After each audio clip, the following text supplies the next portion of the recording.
Good morning. Projection of लाईनचे problem solve करत असताना बेसिकली आपल्याला 4 टाईपचे प्रॉब्लेम दिसतात. हे 4 टाईप कुठले आहेत? प्रॉब्लेममध्ये मला ट्रू लेंथ दिलेली आहे. ट्रू लेंथवरून मला ॲपरंट लेंथ काढायची आहे, पहिला प्रॉब्लेम. दुसरा प्रॉब्लेममध्ये मला ॲपरंट लेंथ दिलेली आहे, मला ट्रू लेंथ काढायची आहे, दुसऱ्या टाईपचा प्रॉब्लेम. तिसरा टाईपचा प्रॉब्लेम ट्रू लेंथ दिलेली आहे, त्याच्यातून मला ट्रू लेंथ काढायची आहे. आणि चौथा टाईपचा प्रॉब्लेम ॲपरंट लेंथ आपल्याकडे आहे आणि ॲपरंट लेंथवरून मला ॲपरंट लेंथ काढायची आहे. हे झालं फक्त लेंथच्या बाबतीत. आणि त्याच्यानंतर 4 अँगल असतात. त्यातले 2 ट्रू अँगल असतात आणि 2 ॲपरंट अँगल असतात. बरोबर? सो इथं ही जी डायग्राम आहे, ही खूप इम्पॉर्टंट आहे. इथं थीटा आणि फाय हे आपण ट्रू अँगल म्हणतो आणि अल्फा आणि बीटा ह्याला आपण ॲपरंट अँगल म्हणतो. तर ही डायग्राम काय आहे ते आपण समजून घेऊ आणि ह्या 4 केसेस काय आहेत ते समजून घेऊ. मी त्यातला पहिला तर सिनेरिओ कन्सिडर करतो. मला ट्रू लेंथ कडून समजा ॲपरंट लेंथ काढायची आहे. मी पहिल्यांदा अशी एक रेफरन्स लाईन काढली, समजा एक्स वाय. मी असं अझूम करतो की प्रॉब्लेममध्ये तुम्हाला लोकसेस माहित आहेत. जी लाईन सांगितलेली आहे त्या लाईनचे लोकस माहित आहेत. समजा मी लाईन म्हणतो PQ आहे, PQ आहे. तर Pचा लोकस तुम्हाला माहित आहे. Pचा लोकस दोन्ही माहित आहेत तुम्हाला. म्हणजे अबोव HP किती आहे आणि इन फ्रंट ऑफ VP किती आहे तुम्हाला माहित आहे. इथं सुद्धा तुमच्याकडे हा Qचा लोकस आहे. तर मी इथं हा Pचा लोकस काढलेला आहे. इथं हा Pचा लोकस आहे. इथं हा Qचा लोकस आहे आणि इथं हा Qचा लोकस आहे. सो लोकसेस तुमच्याकडे आहेत. समजा मी म्हणतो समवेअर इथं कुठेतरी तो P पॉइंट आहे. आहे. आणि आता मी पहिला सिनेरिओ म्हणतोय मला ट्रू लेंथ कडून ॲपरंट लेंथ काढायची आहे. ट्रू लेंथ तुम्हाला माहित आहे. जे ट्रू लेंथ माहित आहे म्हणजे मी सपोज हा सेंटर पकडून मी एक आर्क काढला, तर तो आर्क हा इथं कुठेतरी इंटरसेक्ट होतो असा. तर समजा मी म्हणतो ही तुमची ट्रू लेंथ आहे. हा पॉइंट आहे Q. हां. सो ही ट्रू लेंथ माहिती आहे तुम्हाला आणि ट्रू लेंथ ही फ्रंटीतली माहित आहे. त्याच्यातून तुम्हाला टॉप व्ह्यूमध्ये येणारी ॲपरंट लेंथ फाइंड आउट करायची आहे. तर ती मी कशी फाइंड आउट करणार? करायची असेल तर आपल्याकडं थंब रूल काय आहे? पहिल्यांदा प्रोजेक्ट आणि मग रोटेट. हां. मी काय केलं बघा आता मी पहिल्यांदा प्रोजेक्ट करतो. प्रोजेक्ट मी कलर चेंज करतो. मी पहिल्यांदा प्रोजेक्ट करतो. प्रोजेक्ट कुठपर्यंत करतो मी क्यू पॉइंट पासून सुरुवात केली. क्यू पासून सुरुवात करून मी कुठपर्यंत आलो? पीचा लोकस. पीच्या लोकसपर्यंत मी आलो. इथपर्यंत आलो. पहिल्यांदा मी हे प्रोजेक्ट केलं आणि त्याच्यानंतर मी आता ह्याला काय करेन? रोटेट करेन. याला मी असं काय केलं? रोटेट केलं. आता हे रोटेट केल्यानंतर हे रोटेशन क्यूच्या या लोकसला जिथं इंटरसेक्ट होतं, तो मला इथं पॉइंट भेटला. आता जर मी हा पी पॉइंट आणि हा क्यू पॉइंट कनेक्ट केला, तर इथं मला भेटतो क्यू पॉइंट. ही जी आहे ही ट्रू लेंथ आहे. ही मला काय भेटेल? अपॅरंट लेंथ भेटेल. इथं असणारी ही PQ लेंथ काय असेल? अपॅरंट असेल. इथं असणारी PQ लेंथ ही काय आहे? ट्रू लेंथ आहे. तर अशा पद्धतीने मी ट्रू लेंथ कडून अपॅरंट लेंथ फाइंड आउट करू शकतो. जसं मी ट्रू कडून अपॅरंट फाइंड आउट करू शकतो, सेम तसंच अपॅरंट कडून ट्रू सुद्धा फाइंड आउट करू शकतो. म्हणजे सेकंड सिनेरिओ सुद्धा इथंच कव्हर होऊन जाईल. म्हणजे मला प्रॉब्लेममध्ये समजा अपॅरंट लेंथ दिलेली असेल, म्हणजे समजा इथं आता ही PQ जी आहे, ही अपॅरंट लेंथ आहे. ह्या अपॅरंट लेंथ कडून जर मला फ्रंट व्ह्यूमध्ये ट्रू लेंथ पाहिजे असेल, तर मला काय करावं लागेल? ऑब्व्हियस PQ लेंथ मला माहित आहे. सो PQ मी काय करेन? पहिल्यांदा रोटेट करेन आणि मग काय करेन? प्रोजेक्ट करेन. आणि हे प्रोजेक्शन क्यूच्या या लोकसला जिथं इंटरसेक्ट होईल, तिथं मला हा क्यू पॉइंट भेटेल. समजलं नसेल तर मी पुन्हा एकदा करून दाखवतो. मला आता मी पहिला सिनेरिओ मी डिस्कस केला. दुसऱ्या सिनेरिओची मी आता पुन्हा डायग्राम काढतो. समजा माझ्याकडं ही रेफरन्स लाईन आहे XY. त्याच्यानंतर माझ्याकडं हा लोकस आहे Pचा. त्याच्यानंतर हा लोकस आहे Pचा. त्याच्यानंतर इथं हा असा लोकस आहे Qचा. इथं आहे लोकस Qचा. आणि मला फाइंड आउट करायची आहे अपॅरंट कडून ट्रू लाईन फाइंड आउट करायची आहे. हा? तर बघा मी ती कशी करणार? समजा इथं कुठेतरी पॉइंट P आहे असं समजू आपण. इथं पॉइंट आहे P.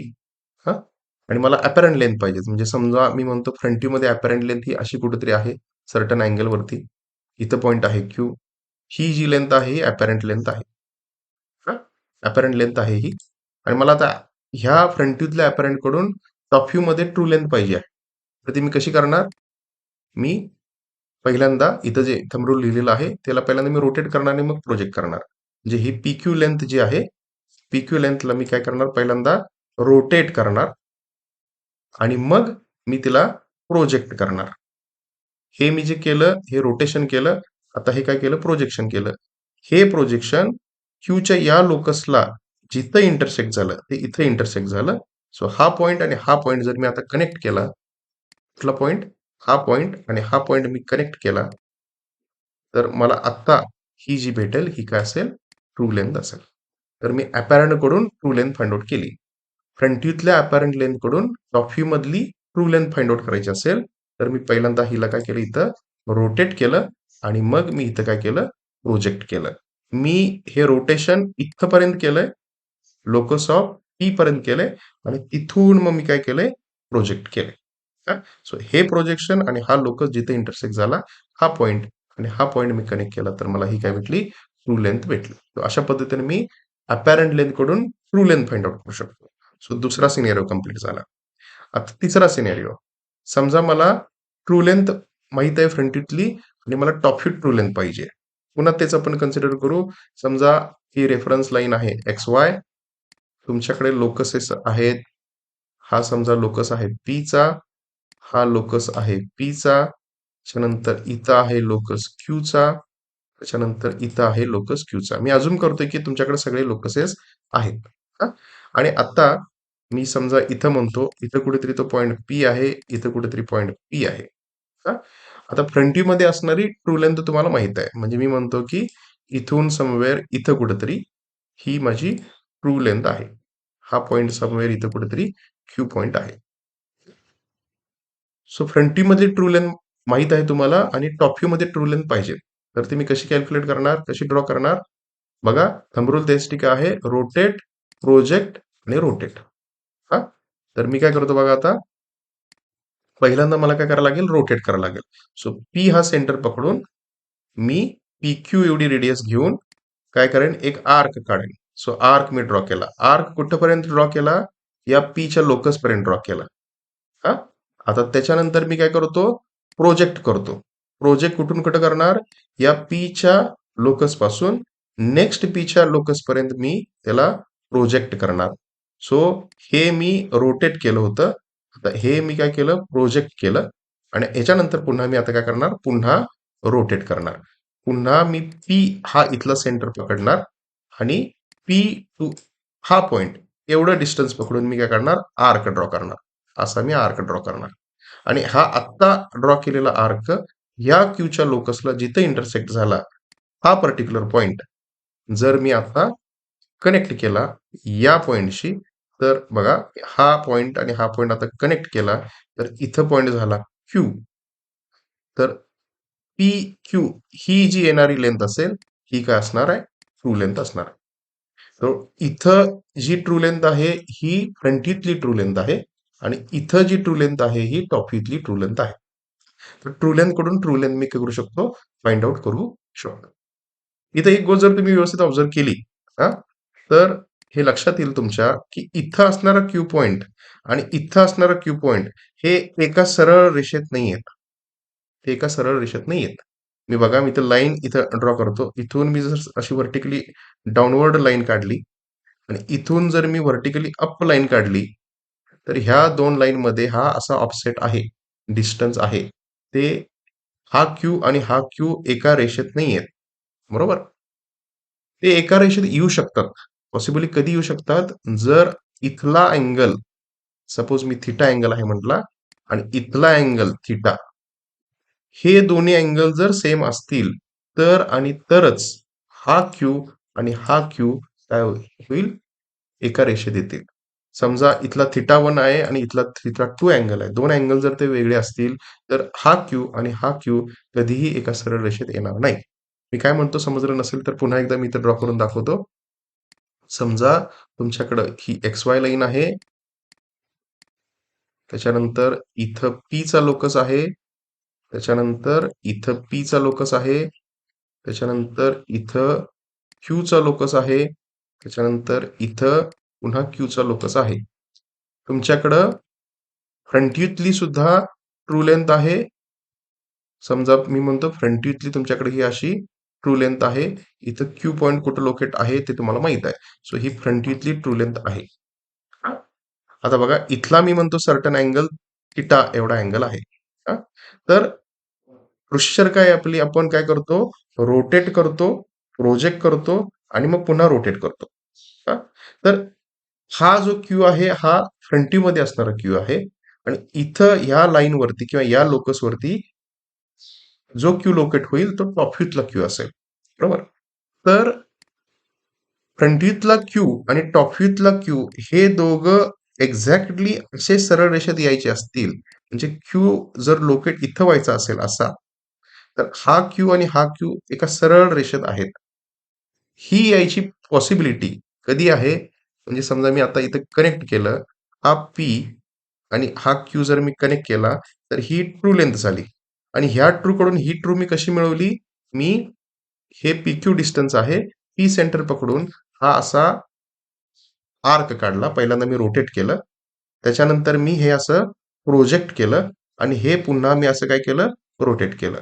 तर थंब रूल काय वापरलाय मी, पहिल्यांदा ह्याला मी रोटेट केलं, त्याच्यानंतर मी हे प्रोजेक्ट केलं या लोकस पासून या लोकस पर्यंत आणि त्याच्यानंतर मी पुन्हा रोटेट केलं. सो रोटेट, प्रोजेक्ट, रोटेट हे केल्यानंतर मला या ट्रू कडून, फ्रंट व्ह्यूतल्या ट्रू कडून टॉप व्ह्यूतली ट्रू लाईन भेटली. पण हे कधी होऊ शकतं, ज्यावेळी इथला अँगल जो आहे, सपोज मी त्याला थिटा म्हटलं आणि इथला अँगल जो आहे, हा सपोज मी थिटा म्हटलं किंवा हा मी थिटा 1 म्हटला आणि हा थिटा 2 म्हटला. ज्यावेळी theta 1 is equal to theta 2 असेल, त्या आणि त्याच वेळी हा क्यू आणि हा क्यू काय येतील, एका सरळ रेषेत येतील. नाहीतर काय होणार, जर थिटा 1 आणि थिटा 2 हे अनइक्वल असतील, म्हणजे थिटा 1 आणि थिटा 2 हे सेम जर नसतील, तर मात्र हा क्यू आणि हा क्यू हे कधीही एका सरळ रेषेत येणार नाहीत. सो आय होप मी काय म्हणतो तुम्हाला समजतंय. तर आपण ज्या केसेस होत्या त्या 3 केसेस डिस्कस केल्या. पहिली केस आपण डिस्कस केली की मग जर मला ट्रू लेंथ कडून अपॅरंट फाइंड आउट करायची असेल तर आपण काय करतो, किंवा अपॅरंट कडून ट्रू काढायची असेल तर काय करतो. आणि आता मी डिस्कस काय केलं, ट्रू कडून ट्रू लेंथ काढायची असेल तर आपण काय करतो. आता नेक्स्ट सिनेरिओ आपला राहिला की आपल्याला सपोज अपॅरंट लेंथ कडून अपॅरंट लेंथ फाइंड आउट करायची आहे. ते आपण कशी फाइंड आउट करतो. तर त्याच्यासाठी पण सेम थंब रूल वापरतो आपण. इथं जो मी मेन्शन केलेला आहे, सो थंब रूल काय आहे, प्रोजेक्ट प्रोजेक्ट करावा लागतो. बघा, तर मी पुन्हा तेच करतो. इथं मी सपोज एक रेफरन्स लाईन काढलेली आहे एक्स वाय. त्याच्यानंतर तुमच्याकडे सपोज लोकस आहे हा असा पीचा. इथं सुद्धा लोकस सपोज तुमच्याकडे आहे पीचा. इथं सपोज तुमच्याकडे लोकस आहे क्यूचा. इथं तुमच्याकडे सपोज लोकस आहे क्यूचा. पी एक्झॅक्टली पॉईंट कुठं लोकेट आहे ते तुम्हाला माहित आहे. पी इथं लोकेट आहे, पी इथं लोकेट आहे. हा, आणि आता मी म्हणतो समजा तुमच्याकडे फ्रंटीतली अपॅरंट लेंथ आहे.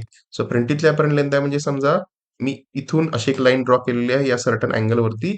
इथं कुठेतरी क्यू आहे आणि सपोज मी म्हणतो ही तुमच्याकडे अपॅरंट लेंथ आहे. ही क्यू ही काय आहे, अपॅरंट लेंथ आहे. आणि ह्या फ्रंटीतल्या अपॅरंट लेंथ कडून तुम्हाला टॉप व्ह्यूतली अपॅरंट लेंथ जर फाइंड आउट करायची असेल, तर त्याच्यासाठी फक्त एक सोपी गोष्ट आपल्याला करावी लागते. या क्यू पॉइंट मधून मी सरळ एक व्हर्टिकली डाऊनवर्ड अशी लाईन ड्रॉ करणार. जी लाईन, म्हणजे ही लाईन आणखी इथं असणारा हा क्यूचा लोकस. सो ही लाईन आणि ही लाईन जिथं दोघं इंटरसेक्ट होतात, तो हा पर्टिक्युलर पॉइंट जर मी आता कनेक्ट केला पीशी, म्हणजे मी कुठला म्हणतो पॉइंट, हा पॉइंट आणि हा पॉइंट जर मी कनेक्ट केला, तर मला इथं जी आता लेंथ भेटेल ती लेंथ काय असेल, पॅरलंट लेंथ असेल. आणि ही लेंथ कुठली आहे, ही टॉप व्ह्यूतली अपॅरंट लेंथ आहे. इथं असणारी लेंथ जी आहे ती फ्रंट व्ह्यूतली अपॅरंट लेंथ आहे. तर अपॅरंट लेंथ कडून अपॅरंट लेंथ जर तुम्हाला फाइंड आउट करायची असेल, तर फक्त आणि फक्त तुम्हाला प्रोजेक्ट करावं लागेल. प्रोजेक्ट कुठून, या क्यूच्या पॉइंट पासून व्हर्टिकली डाऊनवर्ड लाईन मी ड्रॉ करून घेतली, ती या लोकसला इथं इंटरसेक्ट झाली. सो हा पॉइंट आणि हा पॉइंट जर मी कडे घेतला, तर मला अपॅरंट कडून अपॅरंट लेंथ मिळू शकते. इथं जर तुम्ही गोष्ट ऑब्झर्व केली, irrespective of problem, irrespective of इथला अँगल किती असू दे, इथला अँगल समजा θ1 आहे, इथला अँगल समजा θ2 आहे. इरिस्पेक्टिव्ह ऑफ θ1 आणि θ2 नेहमी हा क्यू पॉइंट आणि इथं येणारा क्यू पॉइंट हे एका लाईनवरती येतात. बरोबर? इथं क्यू आणि इथं क्यू हे सरळ एका रेषेत आहेत. म्हणजे इथला अँगल काहीही असो, हा क्यू आणि हा क्यू नेहमी एका सरळ रेषेत दिसतील आपल्याला.